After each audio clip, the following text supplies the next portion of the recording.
मधुबन के बाबा, मधुबन के बाबा मुरली वाले, आपका क्या कहना, आपका क्या कहना। ओम शांति। आज 15 जुलाई 2021 के साकार मधुर महावाक्य हैं। आज मीठे मीठे बाप दादा बोले, मीठे बच्चे, तुम विकारों का दान दे दो तो राहु का ग्रहण उतर जाएगा, दे दान तो छूटे ग्रहण। बाबा ने कहा कि मीठे बच्चे, तुम विकारों का दान दे दो तो राहु का ग्रहण उतर जाएगा। यह दान दोगे तो बाबा कहते तो ग्रहण उतरेगा, दे दान तो छूटे ग्रहण। और आज बाबा हमसे प्रश्न पूछ रहे हैं कि वृक्षपति बाप अपने भारतवासी बच्चों पर बृहस्पति की दशा बैठाने के लिए कौन सी स्मृति दिलाते हैं। और उत्तर में बाबा फिर हमको समझा रहे हैं। बाबा कहते हैं कि हे भारतवासी बच्चों, तुम्हारा आदि सनातन देवी देवता धर्म अति श्रेष्ठ था। तुम सर्वगुण संपन्न 16 कला संपूर्ण थे। तुम मुझ सागर के बच्चे कामचिता पर बैठ काले हो गए हो, ग्रहण लग गया है। अब मैं तुम्हें फिर से गोरा बनाने आया हूँ। यह स्मृति आने से बृहस्पति की दशा बैठ जाती है। बाबा हमको क्या याद दिलाने आते हैं, क्योंकि हम भूल गए ना, तो बाबा हमको यही याद दिलाते हैं कि तुम ही देवी देवता थे, तुम ही 16 कला संपूर्ण थे, और किस गलती के कारण तुम काले हो गए, कलाओं से नीचे गिर गए कामचिता पर बैठ के। तो बाबा अब हमको ये सब बातें याद दिला रहे हैं। और बाबा कहते हैं ये बातें याद आने से ही बृहस्पति की दशा बैठती है। बृहस्पति माना गुरु, ज्ञान का गुरु। तो ज्ञान के आधार से हमारी ये सदगति होती है। तो बाबा हमको यही सच्चा ज्ञान सुनाकर पवित्र बनाने आए हैं। तो आज मुरली का गीत है ओम नमः शिवाय। ओम शांति। यह किसकी महिमा सुनी? गीत में सुनी ना, ओम नमः शिवाय। बेहद के बाप की। ऊंच ते ऊंच बाप परमपिता परमात्मा ही है। लौकिक बाप के लिए तो सब नहीं कहेंगे। बच्चे जानते हैं, क्या जानते हैं हम, कि सब आत्माओं का पारलौकिक बाप वह है ऊंच ते ऊंच। उनका नाम ही है शिव। बिगर नाम रूप के तो कोई चीज होती नहीं। इस समय सबको राहु का ग्रहण लगा हुआ है, इसलिए इनको आयरन एज वर्ल्ड कहा जाता है। दशाएं भी होती हैं, बृहस्पति की दशा, चक्र की दशा। अब तुम्हारे ऊपर है बृहस्पति की दशा, जिसकी महिमा सुनी ऊंच ते ऊंच भगवान शिव बाबा। उसका असल नाम है शिव। बाबा कहते कि बाकी किस्म किस्म के अनेक नाम रख दिए हैं, असल नाम है शिव बाबा। बाप समझाते हैं मैं बीज रूप चैतन्य हूँ। सत्य चित्त कहते हैं, फिर कहते हैं वह सुख का सागर है, आनंद शांति का सागर है। बाबा कहते महिमा सारी उस एक की है। भारतवासी महिमा गाते हैं परंतु समझते कुछ भी नहीं, एकदम पत्थर बुद्धि हो गए हैं। पत्थर बुद्धि किसने बनाया हमको? बाबा कहते रावण ने। रावण क्या है? हमारे विकार हैं। हमारे विकारों ने ही हमारी बुद्धि पर पर्दा डाल दिया है ना। तो बाबा कहते सत्युग में भारतवासी पारस बुद्धि थे। आज से 5000 वर्ष पहले यह भारत पारसपुरी था, जिसमें देवी देवता रहते थे। भारत ही अविनाशी खंड गाया हुआ है। भारत में ही पारस बुद्धि देवता थे, और इस समय पत्थर बुद्धि पतित रहते हैं। बाबा कहते पतित कैसे बनते हैं? यह भी बाप ने समझाया है। द्वापर से जब कामचिता पर बैठे हैं तो काले बन जाते हैं। काम अग्नि में सब भस्म हो गए हैं। उसमें भी खास भारत की बात है। भारत में पारस बुद्धि देवताओं का राज्य था। उनको विष्णुपुरी राम राज्य भी कहा जाता था। यह बाप आकर बताते हैं। किसने बताया ये हम सबको? बाबा ने बताया। बाबा कहते मीठे मीठे लाडले बच्चों, जब तुम सतयुग में थे सर्वगुण संपन्न थे, यह तुम्हारी महिमा है। बाबा कहते यही तुम्हारे गुणगान गाने की बात है कि तुम क्या थे। बाबा कहते वहां विकार होते ही नहीं। द्वापर से रावण 5 विकारों का राज्य शुरू हुआ है, तो राम राज्य बदलकर रावण राज्य होता है। बाबा ने कहा कि अभी ग्रहण लगा हुआ है, बिल्कुल ही भारत काला हो गया है। बृहस्पति की दशा सबसे अच्छी होती है। भारत पर बृहस्पति की दशा सतयुग में थी, फिर त्रेता में शुक्र की दशा तो 2 कला कम हो गई, उसको कहा ही जाता है सिल्वर एज। फिर द्वापर कलयुग आया, सीढ़ी उतरते आए, शनिचर की दशा हुई। इस समय सब पर राहु की दशा है। सूर्य को ग्रहण लगता है तो कहते हैं दे दान तो छूटे ग्रहण। अब रूहानी बाप बच्चों को समझाते हैं। क्या समझाते हैं बाबा? यह है रूहानी ज्ञान। यह कोई शास्त्रों का ज्ञान नहीं है। शास्त्रों के ज्ञान को भक्ति मार्ग कहा जाता है। सतयुग त्रेता में भक्ति होती ही नहीं। ज्ञान और भक्ति फिर है वैराग्य। वैराग्य अर्थात इस पुरानी दुनिया को छोड़ना होता है। बाबा कहते ये है शूद्र वर्ण। विराट रूप दिखाते हैं ना भगवान का, क्या कि ब्राह्मण, देवता, क्षत्रिय, वैश्य, ये सब भारत की ही कहानी है। विराट रूप बनाते भी हैं, परंतु पत्थर बुद्धि समझते ही नहीं। बाबा कहते पत्थर बुद्धि क्यों है? क्यों हो गए पत्थर बुद्धि? क्योंकि पतित हैं।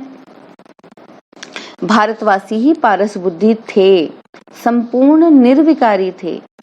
आज से 5000 वर्ष पहले भारत स्वर्ग था और कोई खंड नहीं था। यह बाप समझाते हैं। ये सब बातें हमें किसने समझाई?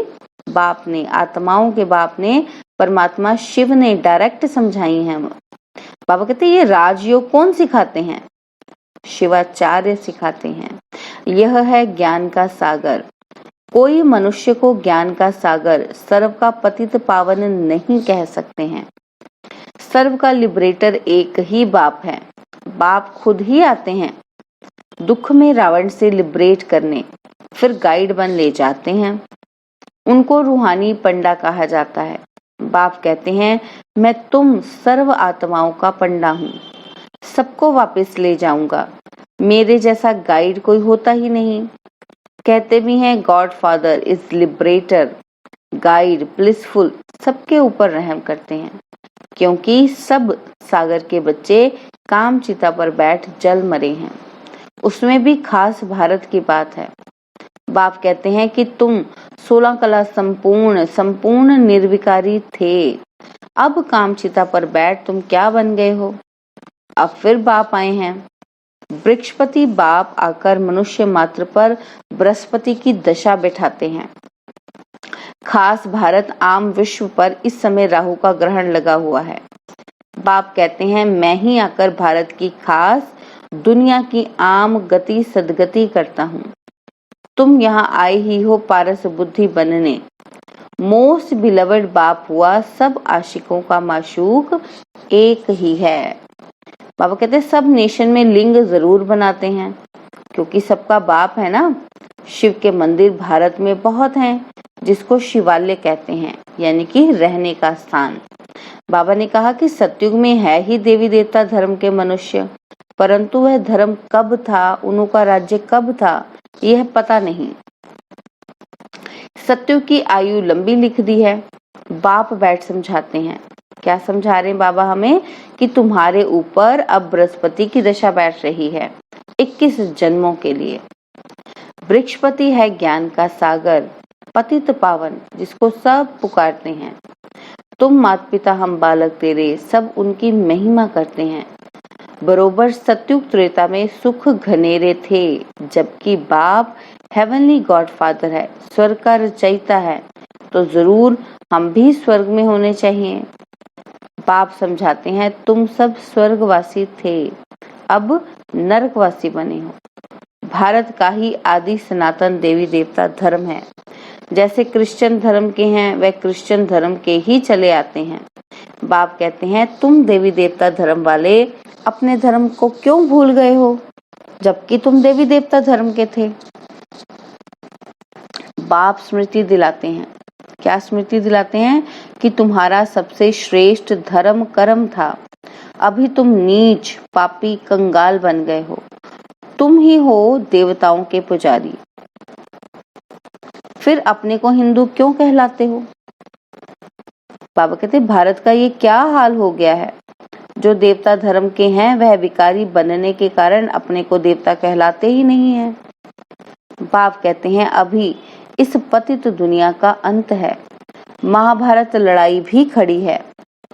भगवानुवाच क्या है कि भगवान क्या कह रहे हैं कि हम तुमको सत्युग के लिए राजयोग सिखाता हूँ। भगवान तो एक ही है, हम उनके बच्चे शालिग्राम हैं। बाप कहते हैं तुम जो पूज्य थे वही पुजारी भगत बन गए हो, अब फिर ज्ञान लेते हो। क्यों ज्ञान लेते हैं? पूज्य देवता बनने के लिए। फिर द्वापर से पूज्य से पुजारी बन जाएंगे। तुम पूरे 84 जन्म लेते हो, जिन्होंने 84 जन्म लिए हैं वही आकर ब्रह्मा कुमार कुमारी बनेंगे। ब्रह्मा द्वारा आदि सनातन धर्म की स्थापना यह भी गाया हुआ है। प्रजापिता है तो बहुत बच्चे भी होंगे, वह तो जरूर यहाँ ही चाहिए। बाबा कहते फिर बच्चे भी तो यही चाहिए ना, कितनी ढेर प्रजा है, इन ब्राह्मणों को ही फिर देवता बनना है। बाप आकर शूद्र से बदल ब्राह्मण धर्म की स्थापना करते हैं। कब करते हैं? बाबा कहते इस संगम युग पर ही आदि सनातन देवी देवता धर्म की स्थापना होती है। यह है कल्याणकारी संगम युग। इस लड़ाई को ही कल्याणकारी कहा जाता है। इस विनाश के बाद ही फिर स्वर्ग के गेट खुलते हैं। बाबा ने कहा कि तुम यहाँ आए हो स्वर्गवासी बनने व विष्णुपुरी में चलने।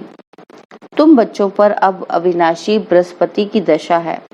16 कला संपूर्ण कहा जाता है, फिर 2 कला कम होती है तो शुक्र की दशा कहा जाता है। सतयुग में बृहस्पति की दशा है, फिर त्रेता में शुक्र की दशा, फिर नीचे गिरते आए हो मंगल की, शनिचर की, राहु की दशा भी होती है। बाबा कहते हैं जन्म जन्मांतर उल्टी दशाएं फिरती आई हैं। अब बाप द्वारा बृहस्पति की दशा बैठी है। यह है बेहद के बाप का ज्ञान, क्योंकि बेहद का बाप क्या है? ज्ञान का सागर, पतित पावन। वही तुम्हारा बाप भी है, शिक्षक भी है, सतगुरु भी है। बाकी सब हैं झूठे, किसी की सदगति कर ही नहीं सकते। इसको कहा जाता है विशेष वर्ड, और वह है वॉइसलेस वर्ड, निर्विकारी दुनिया। अब विशेष वर्ड में सभी बहुत दुखी हैं। लड़ाई, महामारी, मारामारी, क्या क्या हो रहा है। बाबा कहते हैं इसको कहा जाता है खूने नाहक। बिगर कोई कसूर के क्या क्या करते रहते हैं। एक ही बॉम्ब ऐसा गिराएंगे जो झट सारे खलास हो जाएं। यह वही सतयुग, बाबा कहते यह वही संगम युग का समय है। तुम देवताओं के लिए फिर नई दुनिया चाहिए। तो अब बाप कहते हैं मीठे मीठे बच्चे, मन मना भव। यह कौन से बाप ने कहा? मन मना भव किसने कहा? शिव बाबा ने। वह तो है निराकार। यूं निराकार तो तुम भी हो। बाबा कहते तुम भी निराकार हो, परंतु तुम पुनर्जन्म में आते हो, मैं नहीं आता हूँ। इस समय सब पतित हैं, एक भी पावन नहीं। बाबा ने कहा कि पतित बनना ही है, सतो रजो तमो में उतरना पड़े।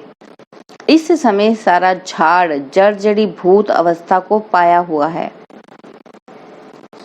दुनिया बिल्कुल पुरानी हो गई है, अब फिर से उनको नया बनाना पड़े। पतित दुनिया में देखो मनुष्य कितने हैं। बाबा कहते पावन दुनिया में बहुत थोड़े राज्य करते हैं। एक ही धर्म था और कोई धर्म नहीं था। भारत को ही हेवन कहा जाता है। गाया जाता है घट ही में सूर्य, घट ही में चंद्रमा। सतयुग में 9 लाख होंगे, पीछे फिर वृद्धि होती है। पहले बहुत छोटा फूलों का झाड़ होता है, कांटों का कितना बड़ा फॉरेस्ट है।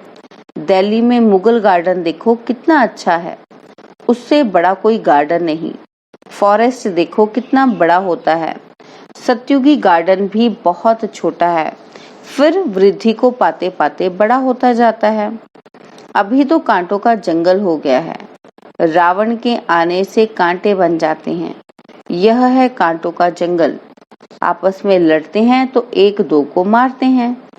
बाबा कहते कितना क्रोध है, बंदर से भी बदतर कहा जाता है। तो बाप कहते हैं मेरे लाडले बच्चे, अभी तुम्हारे ऊपर अभी वृक्षपति की दशा है। अब दे दान तो छूटे ग्रहण। संपूर्ण निर्विकारी अब यहाँ बनना है। दान किसका देना है? अपने विकारों का देना है। तो बाबा कहते विकार को दे दोगे तो क्या बन जाओगे? निर्विकारी ही बनोगे ना। फिर यह शरीर छोड़ जाकर शिवालय में आ जाएंगे। शिवालय में बहुत सुख होता है, देवी देवताओं का राज्य है। सत्य को कहा जाता है शिवालय और कलयुग को कहा जाता है वेश्यालय। यह वेश्यालय रावण ने स्थापन किया है। अब बाप कहते हैं पतित से पावन बनना है। कैसे बनेंगे? क्या त्रिवेणी में गंगा में स्नान करने से पावन बन जाएंगे? बाबा कहते बताओ पावन कैसे बनोगे? क्या सिर्फ स्नान करने से बन जाओगे? यह तो जन्म जन्मांतर करते आए हो, करते आए ना। कोई जाता है सोमवती मत्स्या को नहाने, हर अमावस्या को नहाने जाता है, कुंभ स्नान करने जाता है। तो बाबा कहते क्या पावन बन गए हो? बाबा कहते ये तो तुम जन्म जन्मांतर से करते आए हो। करोड़ों मनुष्य जाकर स्नान करते हैं। बहुत नदियां, नाले, तालाब आदि हैं, जहां पानी देखते हैं जाकर स्नान करते हैं, क्योंकि अपने को पतित समझते हैं। अब पारसनाथ तुम्हारी पारस बुद्धि बना रहे हैं। तो ऐसे पारसनाथ बाप को कितना प्यार से याद करना चाहिए, करना चाहिए ना। तो बाबा कहते अच्छा, मीठे मीठे सिकिलदे बच्चों प्रति माता पिता बाप दादा का याद प्यार और गुड मॉर्निंग। रूहानी बाप की रूहानी बच्चों को नमस्ते। हम रूहानी बच्चों की रूहानी बाप दादाजी को दिलवा जान सिकवा प्रेम से नमस्ते। ओम शांति। प्यारे बाबा, मीठे बाबा, मेरे बाबा, शुक्रिया बाबा, शुक्रिया बाबा, शुक्रिया बाबा। धारणा के लिए मुख्य सार है। पहला पॉइंट है, बाबा ने कहा कि इस कांटों की दुनिया से फूलों के बगीचे में जाने के लिए जो भी कांटे यानी कि विकार हैं उन्हें निकाल देना है। पारस बनाने वाले बाप को बड़े प्यार से याद करना है। और सेकंड पॉइंट है कि इस कल्याणकारी संगम युग पर शूद्र से ब्राह्मण सो देवता बनने का पुरुषार्थ करना है। राहु के ग्रहण को उतारने के लिए विकारों का दान देना है। और बाबा ने आज हमको वरदान दिया है कि संगठन में एक मत और एक रस स्थिति द्वारा सफलता प्राप्त करने वाले सच्चे स्नेही भव। संगठन में एक मत और एक रस स्थिति द्वारा सफलता प्राप्त करने वाले सच्चे स्नेही भव। बाबा फिर इसको एक्सप्लेन करके समझा रहे हैं कि संगठन में एक ने कहा और दूसरे ने माना, यह है सच्चे स्नेह का रिस्पॉन्ड। ऐसे स्नेही बच्चों का एग्जाम्पल देख और भी संपर्क में आने के लिए हिम्मत रखते हैं। संगठन भी सेवा का साधन बन जाता है। देखो बाबा कहते हैं इसके लिए कुछ भी नहीं करना, बस आपको आपस में प्रेम से रहना है। तो जो और भी देखेंगे उनमें भी ऐसी हिम्मत जागेगी, ऐसी लालसा जागेगी, आप जैसा बनने का मन में विचार आएगा। तो बाबा कहते हैं ये संगठन भी सेवा का साधन बन जाता है। जहाँ माया देखती है कि इनकी यूनिटी अच्छी है, घेराव है, तो वहां आने की हिम्मत ही नहीं रखती। एक मत और एक रस स्थिति के संस्कार ही सत्युग में एक राज्य की स्थापना करते हैं। और स्लोगन है, कर्म और योग का बैलेंस रखने वाले ही सफल योगी हैं। कर्म और योग का बैलेंस रखने वाले ही सफल योगी हैं। ओम शांति। मुख से कहो ना कुछ ज्यादा, दिल से कहो मेरा बाबा, प्यार से कहो मेरा बाबा। साथ निभाएगा, हाथ बटाएगा।